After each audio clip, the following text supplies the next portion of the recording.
በስመ አብ ወወልድ ወመንፈስ ቅዱስ። ኧረ በስመ አብ በሉ እስኪ። ኧረ በደምብ በስመ አብ የምንለው ሶስት ነገር እንዲሆን ነው። እግዚአብሔር እንዲከብር፣ ሰይጣን እንዲደነግጥ፣ እኛ እንድንሰማው። ሶስቱም ውጤታማ መሆን አለበት። በስመ አብ ወወልድ ወመንፈስ ቅዱስ አህዱ አምላክ አሜን። ክቡር አባታችን መላከ አርያም አባ ኃይለ ማርያም የታላቁ ካቴድራላችን አስተዳዳሪ፣ ካህናት፣ እግዚአብሔርን ብላችሁ ይቅርታውን ቸርነቱን አምናችሁ ከቅድስት ድንግል እናቱና ከቅዱሳን ባለሟሎቹ ወዳጆቹ የሚገኘውን ጥበቃና አማላጅነት ተስፋ አድርጋችሁ በዚህ ቅዱስ ቦታ እንድትሰበሰቡ እግዚአብሔር የፈቀደላችሁ ወገኖቻችን ምእመናን በእግዚአብሔር ስም እንዴት ዋላችሁ? በየጊዜው በየቦታው በየምክንያቱ መስማት በምንችለው ልክ የሚነግረን መኖር በምንችለው መጠን የሚያስተምረን የምስጢርና የጥበብ ባለቤት ትናንት የጠበቀን ዛሬ እየጠበቀን ያለ ለዘላለምም ጥበቃውን እንደማያቋርጥብን አፋችንን ሞልተን የምንመሰክርለት የመሰከርንለት ልባችንን ሞልተን ያመንነውና የምናምነው የአባቶቻችን አምላክ ልዑለ ባሕሪ እግዚአብሔር ስለ ሁሉም ነገር ክብርና ምስጋና ይግባው። ክብርና ምስጋና ይግባው። ክብርና ምስጋና ይግባው። እናንተ የምትሰሙት እኛም የምንናገረው አይንሳችሁ እግዚአብሔር ጆሮአችሁን ይክፈት፣ አንደበታችሁን ይፍታ። በመላ በግምት በሳይሆን አይቀርም በይመስለኛል የግል ሐሳባችንን እንዳናፈስባችሁ የእናንተን ጆሮ ይጠብቅ፣ የእኛንም አንደበት ይቆጣጠር እግዚአብሔር። ፍቅርና ተዋህዶ በሉ እስኪ ድገሙት። አረ ድገሙት። ያሁን ለተወሰኑ ደቂቃዎች የምንማማርበት ከመስመር እንዳንወጣ የገመትነውን ያሰብነውን እንዳናወራ በእግዚአብሔር ቃል መሰረት እንድንናገር አጥር ቅጥር ድንበር ሆኖ የሚጠብቀን የምሽቱ የትምህርታችን ርዕስ ይሄ ነው፣ ፍቅርና ተዋህዶ። በመጀመሪያ ደረጃ ቅድም ልሳነ ክርስቶስ ወንድማችን ሲያስተዋውቀ የነበረው ዛሬ መስማቴ ነው። የሰይፉ ፕሮግራም ላይ አልሰማሁም። እህታችን ኩላሊት ሰጣለሁ ብላ የተሰለፈች እህታችን ለብዙ ትዳር አርአያ የምትሆን ብዙ ሴቶች ባሎቻቸውን እያበሳጩ እየጠጣ ኩላሊቱ እየተበላሸ ነው። ኩላሊት የሚነጥቁ ሴቶች ባሉበት ሀገር ኩላሊት ሰጣለሁ የምትል በመገኘቷ እግዚአብሔር ይክበር ይመስገን። እዚህ ውስጥ ያላችሁ ሚስቶችም ይህን ተማሩ። ኩላሊት እንኳን ባሰጡ ለኩላሊት መበላሸት እያናደዳችሁ ጠጭ አታደርጓቸው። የሰማችሁ ነው፣ ሰምታችሁኛልና እህታችን ትበርታልን፣ ትጠንክርልን። ወንድማችንን ደግሞ እንደው በብር የሚዳንማ ከሆነ እውነቱን ለመናገር እንደውንም ለራሴ ትኬቱን እቆርጣለሁኝ፣ ሌሎቻችሁም ቁረጡ። በእኛ ድቃቂ ሳንቲም በእኛ ተስማምተን ወረቀቱን ብር ነው ብለን በምንገበያይበት ፍቅር የሚጸና ጤና የሚመለስ ከሆነማ ለምን አንገዛም? እውነቱን ለመናገርና እንገዛለን። ትኬቱን ግዙ። ሌላ ማስተዋጽኦ ማድረግ የምትችሉ ሰዎች ስጡ። እውነቱን ለመናገር ይሄ ቤተክርስቲያን ከማሳነጽ አያንስም። ሰው ዋናው የእግዚአብሔር ቤቱ ሁለት ነው በምድር ላይ። አንደኛው ቤተክርስቲያን ናት። ይሄኛው ቤተክርስቲያን ስንጠመቅ መክበሪያችን፣ ስናገባ መሞሸሪያችን፣ ስንሞት መቀበሪያችን። ሁለተኛው ቤቱ ደግሞ የእግዚአብሔር እኛ ነን። አንተ ነህ፣ አንቺ ነሽ፣ እኔ ነኝ። እኛ የእግዚአብሔር ቤቶች ነን እና በየበሽታው ይሄ ቤት ሲፈርስ ዝም ብሎ ማየት ጥሩ አይደለምና ትኬቱን ግዙ፣ እኛም እንገዛለን። በሌላ መንገድ መርዳት የምትችሉ እህቶቻችን፣ ወንድሞቻችን፣ አባቶች፣ እናቶቻችን ገንዘባችሁን ለዚህ አውሉትና እግዚአብሔር ደግሞ ፈውሱን ይላክለት። የባለቤቱን ቆራጥ ሐሳብ ተመልክቶ በሐኪሞቹ አድሮ ኩላሊቱ ተመልሶ እሱም ተመልሶ የሚያገለግልበት መንገድ ይፍጠርልን እግዚአብሔር። ቅድም እንደነገርኳችሁ በዚህ ምሽት እንድንነጋገርበት የመረጥኩት ቃላት ሁለት ናቸው። አንዱ ፍቅር ነው፣ ሁለተኛው ተዋህዶ ነው። ተዋህዶ ሕይወታችን ነው። ፍቅር ሕይወታችን ነው። ተዋህዶ ሃይማኖታችን ነው። ፍቅር የተዋህዶ ውጤት ነው። ተዋህዶም የፍቅር ውጤት ነው። ምክንያቱም እግዚአብሔር ዓለምን እንዲወዶታል የተባለው ሰው በመሆኑ ነው።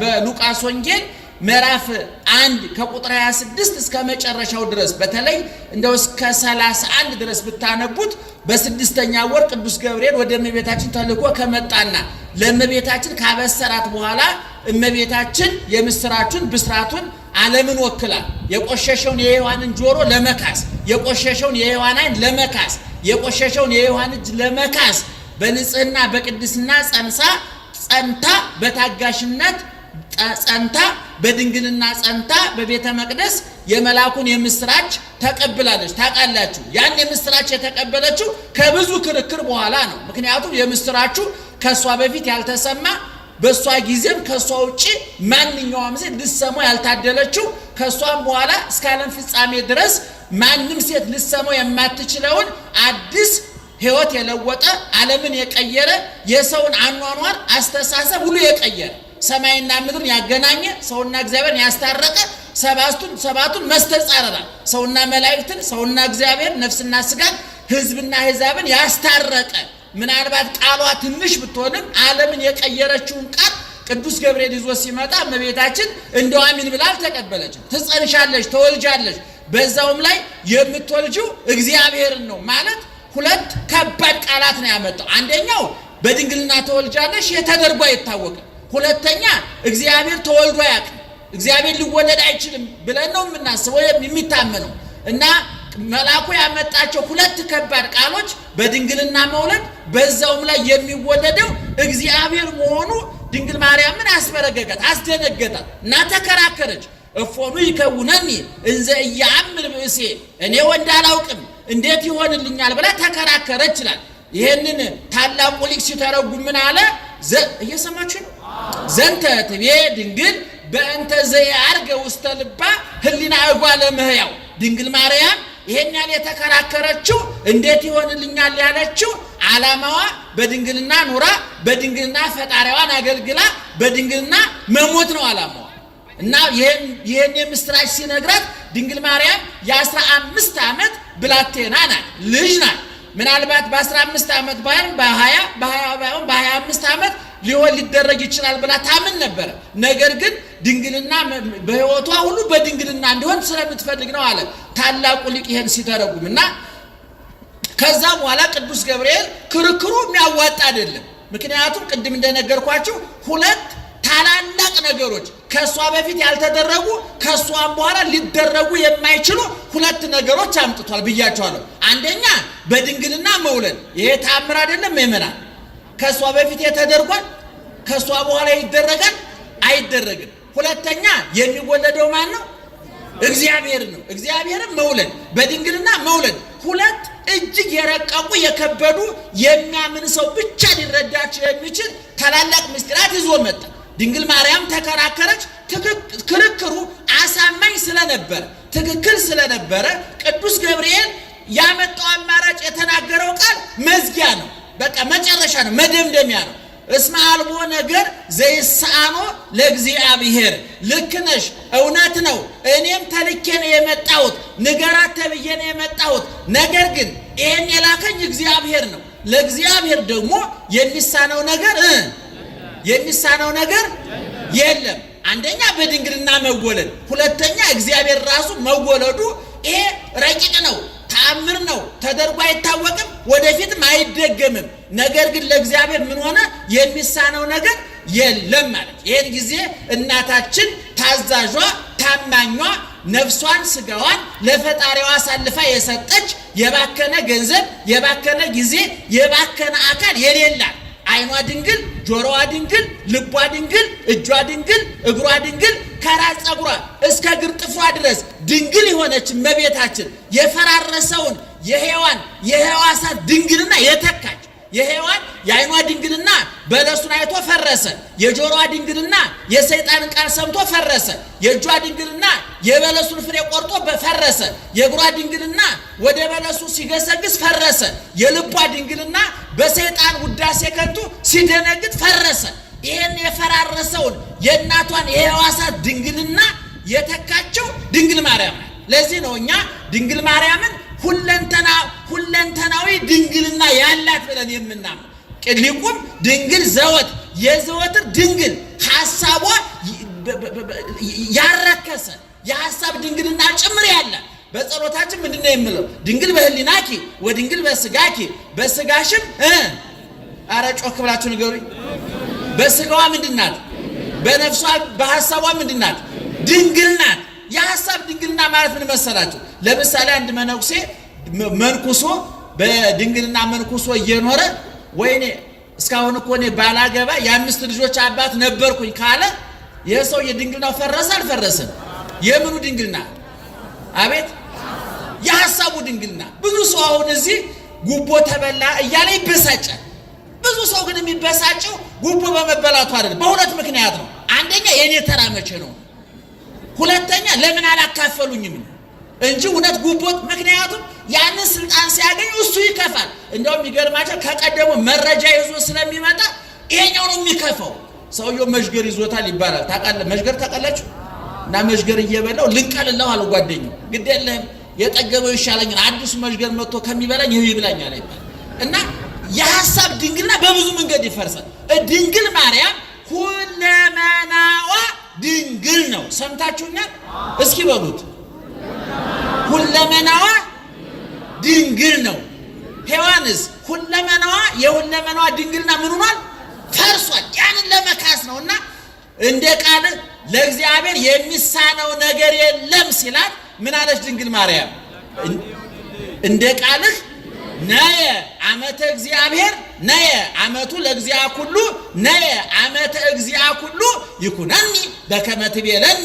እነሆኝ የእግዚአብሔር ባሪያ እንደ ቃልህ ይደረግልኝ አለች። ይሄ ቅድም ወንድማችን እንደነገረን ከነገ ወዲያ መጋቢት 29 ቀን ከጧቱ 3 ሰዓት እሑድ ቀን በቤተ መቅደስ ይሁንልኝ እንደ ቃል ይደረግልኝ ብላ ስትቀበል ረቂቅ ቃል፣ ሰማያዊ ቃል፣ ሕያው ቃል፣ ቅድመ ዓለም የነበረ ቃል፣ የማይወሰን ቃል፣ የማይራብ የማይጠማ የማይዳሰስ የማይጨበጥ ከሰማይ ዓለምን ከመፍጠሩ በፊት የነገሰ በዓለም መካከል ነግሶ የሚኖር እግዚአብሔር የእንደ ቃል ይደረግልኝ ስትል የዕለት ጽንስ ሆኖ ተቀረጸ።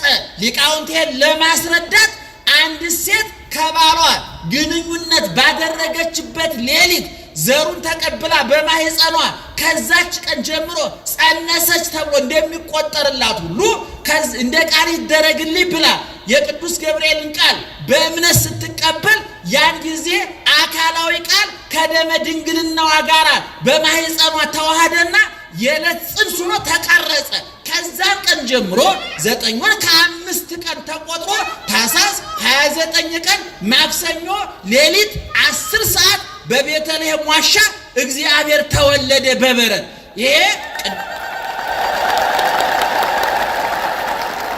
ይሄ ተዋህዶ ሃይማኖታችን ይሄ ነው። የትምህርታችን ርዕስ ምን ነበር?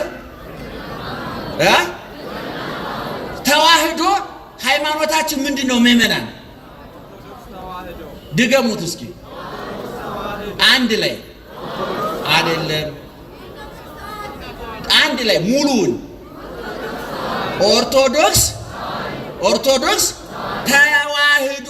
ብዙ ሰው ስለ ራሱ ሃይማኖት ከማጥናትን ስለ ሌላ ሰው መረጃ መሰብሰብ ይወዳል።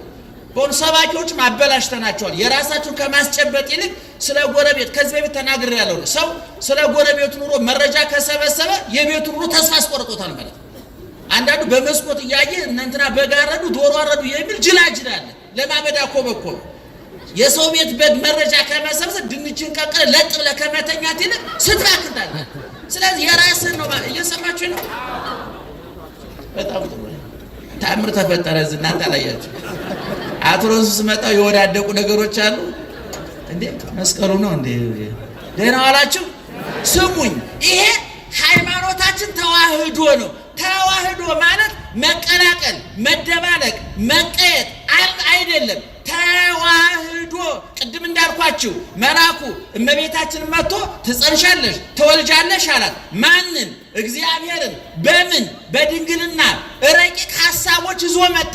ነገር ግን ይሄ ሊፈጸም ሊደረግ የማይችል ሐሳብ ማን የሚሳነው ነገር ስለሌለ ተፈጸመ። እግዚአብሔር የሚሳነው ነገር አለ የለም። ስለዚህ እመቤታችን የእግዚአብሔር አገልጋይ ናት። ቅዱስ ገብርኤል የእግዚአብሔር አገልጋይ ነው። ስለዚህ እንደ ቃል ይደረግልኝ ስትል ረቂቁ ቃል ከግዙፉ ስጋ፣ ሕያው ቃል ከሟች ስጋ፣ ዘላለማዊ ቃል መለኮት ከሟቹ ስጋ ከጊዜያዊ ስጋ ተዋሃደ። የማይራበው እግዚአብሔር እንዲራብ፣ የማይጠማው እግዚአብሔር እንዲጠማ፣ የማይራቆተው እግዚአብሔር እንዲራቆት ሆነ። ፍቅርን ሳብራራ የምጠቅስላችሁ ጥቅሶች አሉ። በዮሐንስ ወንጌል ምዕራፍ 1 ቁጥር 14 ላይ የተጻፈው ቃል የተዋህዶ ሃይማኖት ነፍስ፣ ልብ፣ ውሃ ልክና መሰረት ነው። ምን የሚለው ወውእቱ ቃል ስጋ ሆነ። ያም ቃል ምን ሆነ? አረ ጮክ በሉ። ያም ቃል ምን ሆነ? ያም ቃል ምን ሆነ? ስጋ ሆነ። መቼ? መጋቢት 29 ቀን ከጧቱ 3 ሰዓት መልአኩ ቅዱስ ገብርኤል ሊያበስራት ሲመጣ እንደ ቃል ይደረግልኝ ስትል ቃል ምን ሆነ? ስጋ ሆነ። ቃልና ስጋ ተዋሃዱ። በማን ማህፀን? በማን ማህፀን? በድንግል ማርያም ማህፀን። የዓለም መድኃኒት ተቀመመ። የዓለም መድኃኒት ተዘጋጀ። በማን ማህፀን? በድንግል ማርያም ማህፀን። እኔ የክርስትናን ሃይማኖት የፍቅር ሃይማኖት ያሰኙት ሁለት ነገሮች ናቸው። አንደኛ እመቤታችን ናት። ሁለተኛ መስቀል ነው። ቅድም እንዳልኳችሁ የትምህርታችን ርዕስ ፍቅር ነው ብያችኋለሁ አይደል? ፍቅርና ተዋህዶ ነው ብያችኋለሁ። ፍቅር የተዋህዶ ውጤት ነው። በዚህ በዮሐንስ ወንጌል ምዕራፍ 15 ቁጥር 12 ላይ እንዲህ አለ ኢየሱስ ክርስቶስ ወዘንተ እየዝዘክሙ ከመ ትትፋቀሩ በበይናቲክሙ በከመ አነ አፍቀርኩክሙ አልቦ ዘይአቢ ወይሄይስ እምዝ ፍቅር ከመ ብእሲ ዘይሜጡ ነፍሶ ቤዛ ነፍሰ ቢጹ። ይህን ትእዛዝ አዛችኋለሁ አለ። ምንድነው ትእዛዙ? ከመ ትትፋቀሩ በበይናቲክሙ እርስ በርሳችሁ እንድትዋደዱ። ይሄ ደግሞ እርስ በርሳችሁ እንድትዋደዱ እምላችሁ እንደው ዝም ብዬ በወሬ በፕሮፓጋንዳ አይደለም፣ በመመሪያ አይደለም፣ በትእዛዝ አይደለም የማወርድላችሁ። በከመ አነ አፍቀርኩክሙ እኔ እንደወደድኳችሁ። ይህ ወንጌላዊ ደግሞ በመልእክቱ ሲጽፍ ይላል እርስ በርሳችን እንዋደድ አለና እስመ ውእቱ ቀደመ አፍቅሮተነ፣ ከኛ በፊት እሱ አስቀድሞ እኛን ወዶናል አለ። ይገርማቸዋል። ስለ ፍቅር መጻሕፍትን ስታገላብጡ ስለ ፍቅር ያልተዘፈነ ዘፈን፣ ያልተጻፈ ልቦለድ፣ ያልተገጠመ ግጥም እኔ ሀገራችን ውስጥ ያሉ ልቦለዶች ላይብረሪ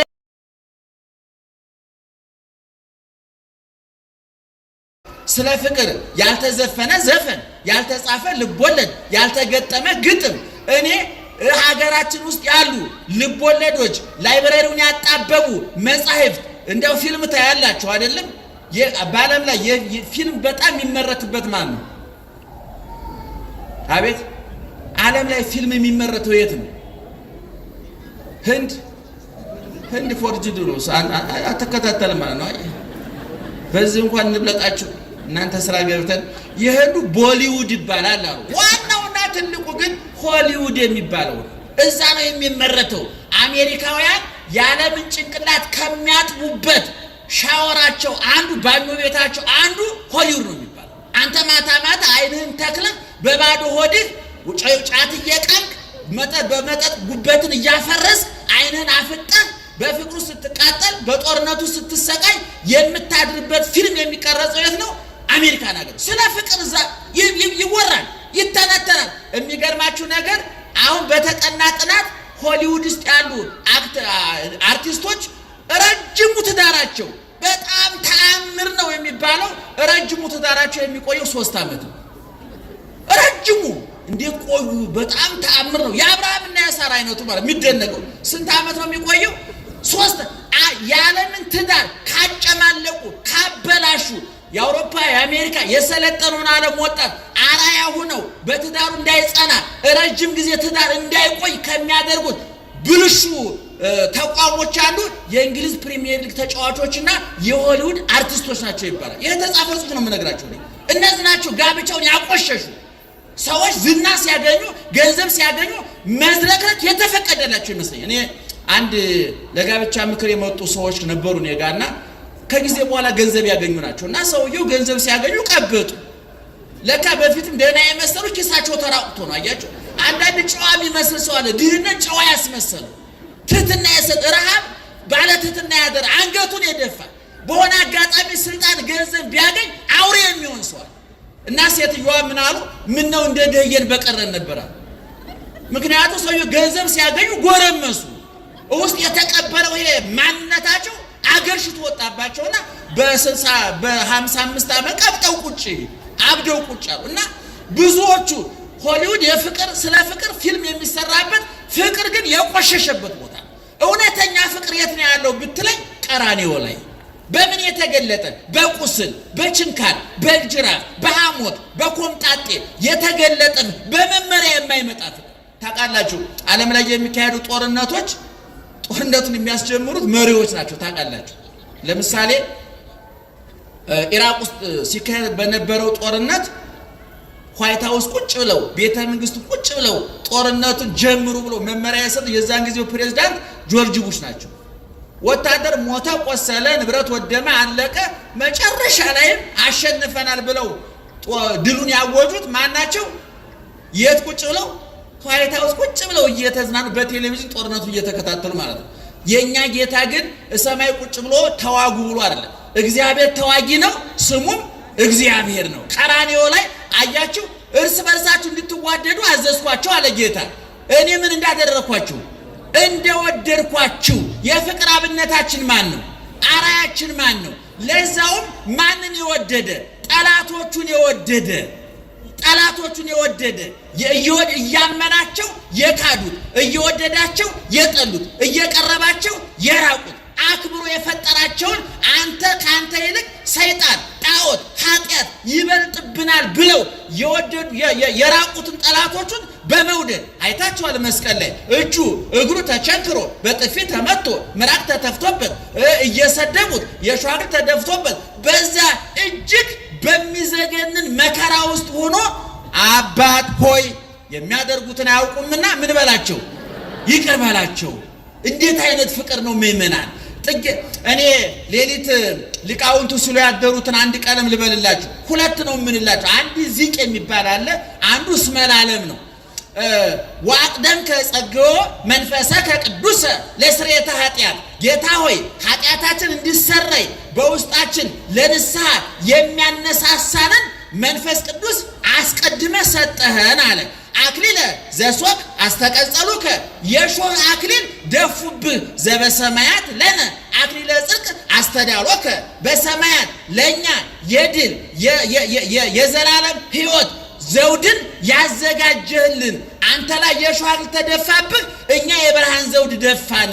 እንደገና ሰቀሉ ከዲበስ በእንጨት ላይ ሰቀሉ ብሂአ ዘምስለ ሐሞት አስተዩከ መጣጣውን ኮምጣጤውን ከሐሞት ጋር ቀላቅለው አጠጡ። ከመለነ ታስተየነ ወይነ ትፍሲት ወሐሴት ለኛ የደስታ ወይንን ታጠጣን ዘንድ ለኛ ጣፋጩን ታጠጣን ዘንድ አንተ መራራውን ጠጣሉ አለ ታላቁ ሊቅ ቅዱስ ያሬድ። እየሰማችሁ ነው? በደንብ ስሙኝ። ለኛ አንተ መራራ ጠጣህ፣ አንተ ኮምጣጤ ጠጣህ። ለዚያውም የተጠማ ሰው ኮምጣጤ ሲጠጣ እግዚአብሔር ያሳያችሁ። ጸማይኩ ተጠማው ባለ ጊዜ ምን ሰጡት? ኮምጣጤ። እኛ ተጠማን ባልን ጊዜ ምን ሰጠ? ዝናቡን ሰጠ፣ ውሃውን ሰጠ፣ የሚያጠራ ኩላሊት። እሱ የሰጠው ኩላሊት አደጋ ላይ ወርቆ ነው ሰዎች እንዲጠግኑት እየተሯሯጥን ያለ ነው አይደለ? እሱ የፈጠረውን ውሃ ነው በሃይላንድ እያሸን የምንሸጥ። ይህን ውሃ የፈጠረ እግዚአብሔር አንድ ብርጭቆ ውሃ የሚያቀብለው አጥቶ ቀራንዮ ላይ ተጠማሁ አለ። እሱ ተጠማሁ ይበል እንጂ ለእኛ ግን የሕይወት ውሃ አጠጥቶናል። ቀጥሎ ምን አሉ? ረገዙከ በኩናት ወተረወ ገቦከ በጦር ጎንህን ወጉህ ወተረወ ጎንህ ተከፈተ ከመለነ ታበነ ስጋከ ቅዱስ ስጋህን ትሰጠን ዘንድ ወደ መከ ክቡረ ከመ ትጸግወነ ክቡር ስጋህንም ትሰጠን ዘንድ አሉ። ይሄ ሌሊት ሊቃውንቱ በጸናጽል በከበሮ ሲያስቡት ሲያሳምሩት ሲያስጌጡት ያደሩት ዜማ ነው። በዜማ ሲሉት የነበር አሁን ያው ዚቅ ይባላል። ሁለተኛው እስመላለሙ እውነተኛ ፍቅር ምን እንደሆነ ለማሳየት ነው። ምእመናን የትምህርታችን ርዕስ ምንድን ነው? አይ ፍቅርና ተዋህዶ እና አንደኛው ሁለት እስመላለሙ ብዙ ነው እንግዲህ እንደው በእውነት ጊዜ ስለሚያጠርና እንደው ቆጥረን እያቀረብላችሁ እንጂ ሁሉም ብንናገረው በእውነት ከናንተም ጆሮ በላይ ነው ከኛም አቅም በላይ ነው። እጅግ የተትረፈረፈ ቀለም ያላት ቤተክርስቲያን ስንዱ ቤተክርስቲያን አትረፍርፋ የደገሰችው ጆሮ የሚሞላ አይምሮ የሚያጠግብ ህሊናን የሚያሳርፍ ዜማ ቅኔ ትርጓሜ ያላት ቤተክርስቲያን ነው። በእውነት የዚች ቤተክርስቲያን ልጆች ያደረገን እግዚአብሔር ክብርና ምስጋና ይግባው። እውነቱን ለምን እና እስመላለው ምን ይላል መሰላችሁ? ዘአምላክነ ሂሩተ ንዜኑ የአምላካችንን ቸርነት እንናገራለን ይላል። አንደኛው ትህትና ወየዋሃተ ዘተአገሰ በእንተ አፍቅሮተ ሰብ ሰውን ከመውደዱ የተነሳ ሰውን ስለወደደ ታግሶ ስላሳየው የዋህነትና ትህትና የአምላካችንን ቸርነት እንናገራለን። እየሰማችሁ ነው? እንናገራለን። ዘሰቀሎ ለሰማይ ከመቀመር ሰማዩን እንደ ድንኳን የዘረጋ እሱን ተሰቅለ ዲበ ዕፅ በእንጨት ላይ ተሰቀለ። ዘከለሎ ለሰማይ በከዋክብት ሰማዩን በፀሐይ በጨረቃ በከዋክብት ያስጌጠ ያስዋበ ያሸበረቀ እግዚአብሔር እሱ በመስቀል ላይ ራቁቱን ተሰቀለ። የሾህ አክሊል ተደፋበት። ሰማዩን በከዋክብት ያስጌጠው ማን ነው? እሱ። አሁን ቀራንዮ ላይ የሾህ አክሊል የተደፋበት ማን ነው? እሱ። ዘይቀውሙ ቅድሜሁ ሰራዊተ መላእክት በፍርሃት መላእክት ፈርተው ተንቀጥቅጠው በፊቱ የሚቆሙለት እሱ ቅድመ ጲላጦስ ቆመ። በጲላጦስ ፊት ለፍርድ ቆመ። ዘይኮንን ሕያዋነ ወሙታነ ተኮነነ ከመቡስ በሙታን በሕያዋን ላይ የሚፈርድ እሱ እንደ በደለኛ እንደ ወንጀለኛ በመስቀል ላይ ተፈረደበት። እንዘይክ ከሊያ ኢካላ መከልከል እየቻለ ምራቅ የሚተፋበትን አፍ መዝጋት እየቻለ የሚሰድበውን አንደበት መዝጋት እየቻለ ሚስማር ይዞ መዶሻ ይዞ እግሩን ከእንጨት ጋር የሚመታውን እጅ እዛው አድርቆ ማስቀረት እየቻለ አላደረገውም። ኩሎ ወድቀ ወይተሃውለ ወደቀ በመከራ ተሰቀለ ተገነዘ ተቀበረ። ነገር ግን ወይተሃውለ በትንሣኤ ተገለጠ። እንደተቀበረ ፈርሶ በስብሶ የመቃብር የሞት ጥገኛ ሆኖ አልቀረም። ሁሉ ዓለም በቅጽበት ዛቀመ። ይሄን ሁሉ ዓለም በመመሪያ በትእዛዝ የፈጠረ እግዚአብሔር አሁን ቀራንዮ ላይ ራሱ ተፈረደበት ብለው ሊቃውንቱ ሲሉ አደሩ። እንግዲህ የፍቅር መገለጫ ነው። ቅድም እንዳልኳችሁ ፍቅርና ተዋህዶ ይገናኛል ብያችኋለሁ። መስቀልን ማን ነው ክርስትና የፍቅር ሃይማኖት የሚያሰኙት ሁለት ነገሮች ናቸው ብያችኋለሁ። ማን? መስቀልና እመቤታችን። በሉት እስኪ ክርስትና የምን ሃይማኖት ነው? የፍቅር በሉ እስኪ። ክርስትና የምን ሃይማኖት ነው? የምን ሃይማኖት ነው? ክርስትናን የፍቅር ሃይማኖት ያሰኙት ማንና ማን ናቸው? መስቀልና እመቤታችን ናቸው። እመቤታችን ለምን የፍቅር አሰኘችዋል? የተቸነከረው የተገረፈው ስጋዬን ብሉ ደሜን ጠጡ ያለው ከሰማይ የወረደው ከሷ የተወለደው በበረት የተጣለው በጽድቅ የተጠቀለለው የተሰደደው የተራበው የተጠማው የተሰደበው መስቀል ላይ የወጣው ያን ሁሉ መከራ የተቀበለው የኛ ጌታ በማን በነሳው ስጋ ነው?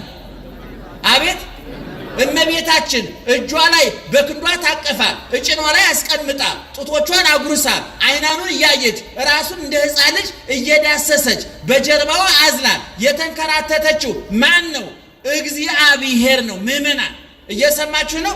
አባ ጊዮርጊስ ከርስኪ ያምቅ ይርቅ እምቀላይ ወያምቅ ይርቅ እምሰማይ ወያምቅ እምቀላይ አለ። ቅዱስ እመቤታችን ነው የሚያመሰግነው። ድንግል ሆይ ማኅፀንሽ ከሰማይ ይርቃል ከውቅያኖስ ይጠልቃል። እነዚህ ሁሉ የማይወስኑትን እግዚአብሔርን አጭር ቁመት በጠባብ ደረት የ15 ዓመት ብላቴና ስትሆኝ 3 ክንድ ከስንዝር ስትሆኝ ከኛ የሰፋ ከኛ የበለጠ የሰውነት ቅርጽ ሳይኖርሽ በጠባቡ ማኅፀንሽ በውስኑ ማኅፀንሽ የማይወሰነውን እግዚአብሔርን ወሰንሽው አለ። ማን? እግዚአብሔር የምን አምላክ ስለሆነ? የፍቅር አምላክ ስለሆነ። ስለዚህ ስጋዬን የበላ ደሜን የጠጣ ያለው እግዚአብሔር ስጋውን ያበላን ደሙን ያጠጣን ከማን ነስቶ ነው? ከድንግል ማርያም ነስቶ። ስለዚህ ድንግል ማርያም ክርስትናን የፍቅር ሃይማኖት አሰኝተዋል። ሁለተኛው መስቀል ነው። እንደውም ሊቃውንት ሲናገሩ እየሰማችሁ ነው። ረዘመን ማርያም ምን አረዝሟል? እስኪ አዛኘን በሉ፣ አዛኘን በሉ። አታጨብጭቡ። የለም አዛኘን በሉ። እቤት ሄዳችሁ እንዳታሙ። እናንተ ፊት ለፊት አትናገሩም። እየቤታችሁ መቦጭቅ ትወዳላችሁ። እንዳትቦጭቁን አስረዘሙብን። ሲለፈልፏት እየለፈለፍናት ነው።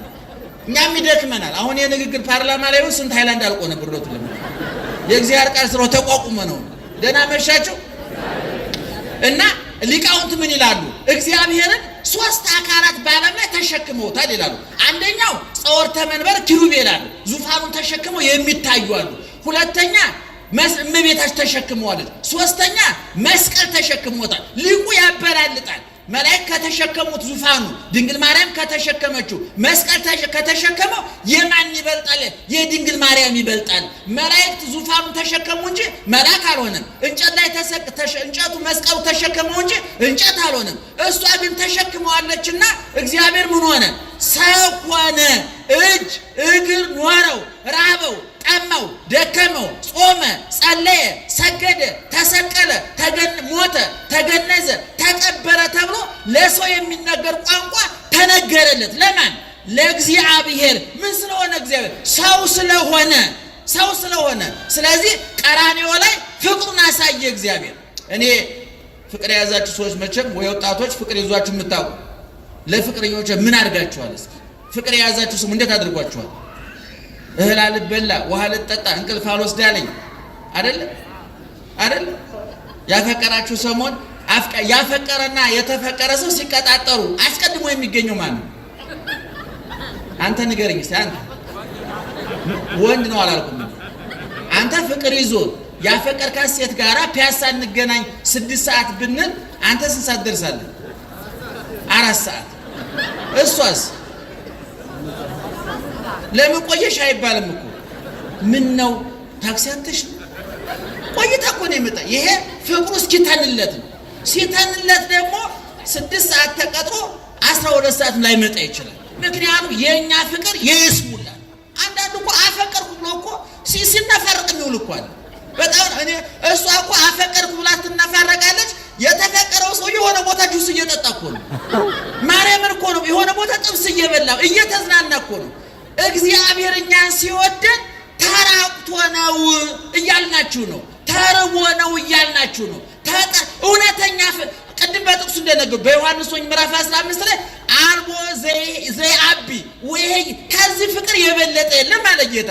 ምን አይነት ፍቅር ነው? ከመብሲ ዘይሜጡ ነፍሶ ቤዛ ነፍሰ ቢጹ፣ ቤዛ ነፍሰ ቢጹ፣ ለወንድሙ ሰውነቱን አሳልፎ ከመስጠት የበለጠ ምን አይነት ፍቅር አለ? ምእመናን ከዚህ እንዴት ሊብራራ ይችላል? ይሄ ፍቅር እንዴት ሊተነተን? እንደውም ምእመናን ፍቅር አይብራራም ይኖራል እንጂ። እኔ እህቶች ባሎቻችሁ ፍቅርን እናብራራላችሁ ካሏችሁ ፍቅሩ ከውስጣችሁ ተሟጦ አፋቸው ደርሷል ማለት ነው። እየሰማችሁ ነው?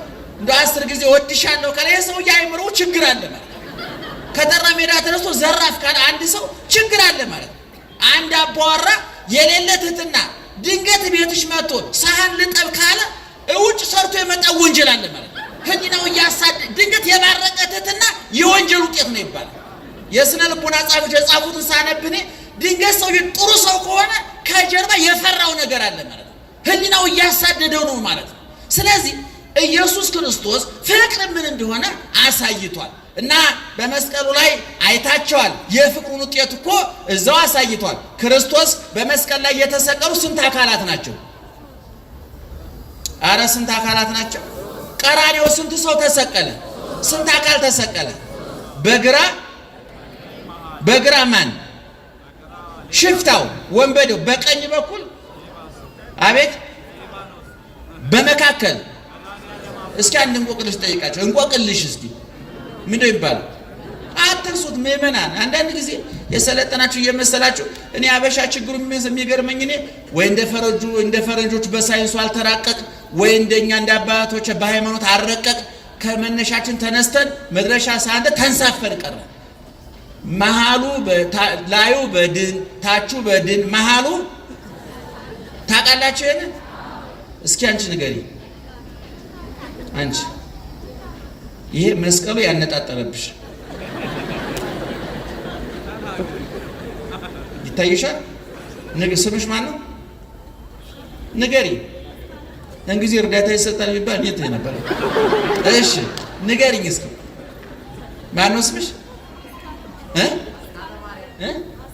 አስካለ ማርያም። ላዩ በድን ታቹ በድን ምንድን ነው? ላዩ ምንድን ነው? ከስር ላዩ አክንባሎ ሙገጎ ይባላል፣ ሞክድ ይባላል፣ አክንባሎ ይባላል። ብዙ ነው እንግዲህ የምታውቁት ታውቁታላችሁ። እኛ ስለ ማድቤት ለማውራት አይደለም፣ ያ እናንተ ታውቁታላችሁ። አክንባሎ ይበላል፣ ምጣድ ይበላል። ግን ዳቦ ለማግኘት እነዚህ ሁለት ነገሮች ያስፈልጋሉ አያስፈልጉ? እንጀራ ለማግኘት እነዚህ ሁለት ነገሮች ያስፈልጋሉ አያስፈልጉ? አሁን ቀራንዮ ላይ ይታያቸዋል። ስንት አለ? ይሄ ምንድነው? ወንበዴ። ይሄ ምንድነው? መሃል ላይ ማን አለ? እንግዲህ በሁለት በድኖች መካከል የህይወት እንጀራ ክርስቶስ አለ ማለት ነው። እየሰማችሁ ነው? ከሰማይ የወረደ የህይወት እንጀራ ማን ነው? መድኃኔዓለም።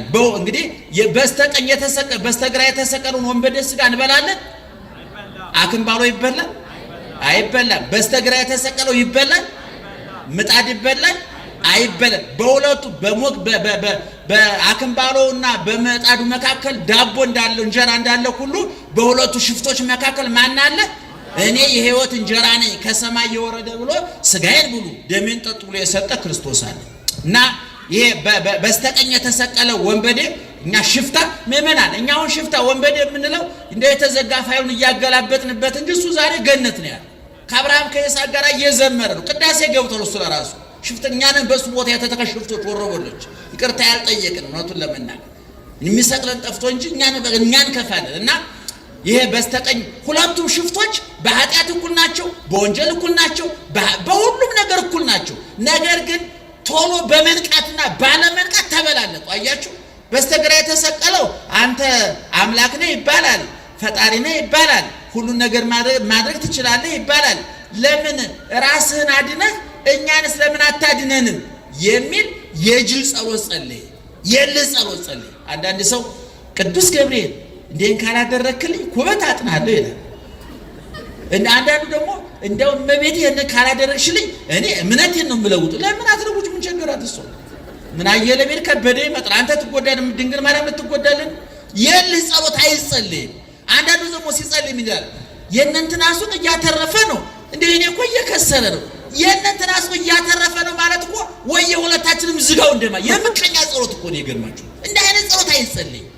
እና ይሄ በስተግራ የተሰቀለው የልህ ጥያቄ ጠየቀ። በስተቀኝ የተሰቀለው ግን እንዴት አይነት ልባም ሰው ነው! እንዴት አይነት ልባም ሰው! ፈያታዊ ዘይማን መኑ ነገረከ መኑ መሐረከ ማን ነገር ይላል ቅዱስ ያሬድ። እሱም ሲመልስ ነቢያተ ያሰስኩ ወሐዋርያተ የተሎኩ፣ ወደ ኋላ ነቢያትን ወደፊት ሐዋርያትን አልሰማሁም። አላ ፀሐይ ቀጸበተኒ ፀሐይ ሲጨልም ጨረቃ ሲሆን እሱ ራሱ በመካከል የተሰቀለው ክርስቶስ እየተቸነከረ እየተገረፈ ጠላቶቹ ማድረግ የሚችሉትን መጥፎ ነገር ሁሉ እያደረጉበት ምን ቃል አወጣ? አባት ሆይ የሚያደርጉትን አያውቁምና ይቅር በላቸው። አቤት አቤት! እንዴት የሚገርም ቃል ነው! በመከራ ውስጥ አንተ አባዋራው እንኳን ይቅር በላት ልትል ሸሚዜ ለምን አልተተኮሰም ብለህ አኩርፈህ ምሳይ ጀለድም አላልክም? ካልሴ ለምን አልታጠበም ብለህ እፊት ላይ ጭጋጋማ ፊት አላሳየሃትም? እንኳን ተቸንክረ እንኳን አውመት ኮምጣጤ ጠጥተህ ቡና ለምን በጊዜ አልተፈላም ብለህ ያዙ ይልቀቁኝ አላልክም? እንዲህ አይነት አምላክ ያለን ሰዎች ቄመኞች ናቸው። እና ይሄ በስተቀኝ የተሰቀለው ወንበዴ ልባም ነበር። አጭር፣ በጣም አጭር ግን ቆራጥ የሆነ ጸሎት ጸለየ። እንዲያውም የመጽሐፍ ቅዱስ ሊቃውንት ምን ይላሉ? በመጽሐፍ ቅዱስ ውስጥ የመጨረሻው የአጭር ጸሎት ይሄ በስተቀኝ የተሰቀለው ወንበዴ የጸለየው ጸሎት ነው። አቤቱ በሉ እስኪ በመንግስት ስትመጣ አስበኝ። አቤት አጭር ጸሎት እኮ ናት፣ ትንሽ እኮ ናት። ጀማሪ ክርስቲያን ጸሎት ሲጸልይ አይታችሁ እንደሆነ ረጅም የመዝገበ ጸሎት አለ። ማን እንደሰብስቦ እንዳሳተመው አላውቅም። መቼም ተስፋ ገብረስላሴ ያላሳተሙት ጉድ የለም። በአንድ በኩል ጠቅመውናል፣ እግዚአብሔር ይስጣቸው። በአንድ በኩል ደግሞ ሁሉንም አግበስብሰው አሳትመው ሳይጣራ ሳይበጠር ግርዱን ከምርቱ ፍሬውን ከገለባው ብስሉን ከጥሬው አንድ ላይ አሳትመው ዛሬ መከራ ያጣሉ እሳቸው ናቸው። እውነቱን በአንድ በኩል ደግሞ ስንመለ በአንድ በኩል በማሳተማቸው እግዚአብሔር ይስጥልን። ነገር ግን የሃይማኖት መጽሐፍ ተበጥሮ ተንጠርጥሮ ፍሬው ከገለባው ብስሉ ከጥሬው ተለይቶ መታተም ሲገባው ተጽፎ ያገኙትን ሁሉ ማተሚያ ቤት አስገቡና ዛሬ ቦታውን አጥለቅልቀው ብዙ ችግር ተፈሱ። ሌላ ቀን እነግራችኋለን የመጽሐፍ ጉዳይ ስለሆነ እና አጭር ጸሎት ነው ሰው እየጸለየ አጭር ጸሎት ነው። ምንድነው ያለው? አቤቱ በመንግስት ስትመጣ አስበኝ። ጌታ ለዚች አጭር ጸሎት አጭር ግን ለዋጭ መልስ ሰጠ። ዛሬ ከኔ ጋር በገነት ትሆናለህ። እግዚኦን ያውን በደ እንዲሁ ምን ብሎ ይሆን ነው ማለት ነው። አንዳንድ ጊዜ እንዲሁ ምን ብሎ ይሆን እንደው እንዴት ወርቆ ይሆን እንዴት ዘሎ ይሆን እንዴት ነፍሱ ተለውጣ ይሆን? መልስ የሰጠው እኮ ጸሎቴን ይሰማኛል ብሎ ዝም ብሎ ሰማይ ላይ ያንጋጠጠ እኮ አይደለም። እጎኑ እግዚአብሔርን አጠገቡ አግኝቶ ምናልባት እጁ ተቸንክሮ ነው እንዴት በነካሁት እያለ እየጓጓ እኮ ነው። ይገርማቸዋል። ዛሬ ከኔ ጋር ትሆናለህ፣ በገነት ትሆናለህ። ያ ሰውዬ የደሙን ማህተም ይዞ በአዳም ምክንያት የተዘጋውን የገነት በር በደሙ አስከፍቶ ወደ መላእክት ማህበር ተቀላቀለ። ስለዚህ ክርስትና የፍቅር ሃይማኖት ነው። ምእመናን የይቅርታ ልብ ይኖረን፣ የፍቅር ልብ ይኖረን። የክርስቶስ ልጆች ነን፣ የይቅርታ ልጆች ነን። እሱ በመከራ ውስጥ ነው ይቅር ብሏል። እዚህ ውስጥ ናችሁ ተቆራርፋችሁ ተቀያይማችሁ የእሷን ነገር አታሳየኝ የእሱን ነገር አታሳየኝ ብላችሁ የመጣችሁ ክርስቲያኖች ከጌታችሁ ተማሩ። ተማሩ እምኔ እስማነ የዋህ ወትሁት ልቤ። እኔ የዋህ ይቅር ባይ ነኝና ከማን ተማሩ አለ? ከኔ ተማሩ አለ። ከአቡነ እንትና ተማሩ አለ። አቡነ እንትና እንደናንተ ችግር አለባችሁ። ከአባ እንትና ተማሩ አላለም አይልም። ከመጋቢ ሐዲስ ተማሩ አለ። መጋቢ ሐዲስ የራሱ እንዳንተ የሚያባክነው የሚያባንነው ኃጢአት ችግር አለበት። ከኔ ተማሩ አለ። ከማን ተማሩ አለ? ከሱ ተማሩ። ከማን? ከጌታችን። በመከራ ውስጥ ነው ፍቅርን የሚያሳይ ይቅርታ የሚያደርግና የትምህርታችን ርዕስ ምንድነው? ደናገሩ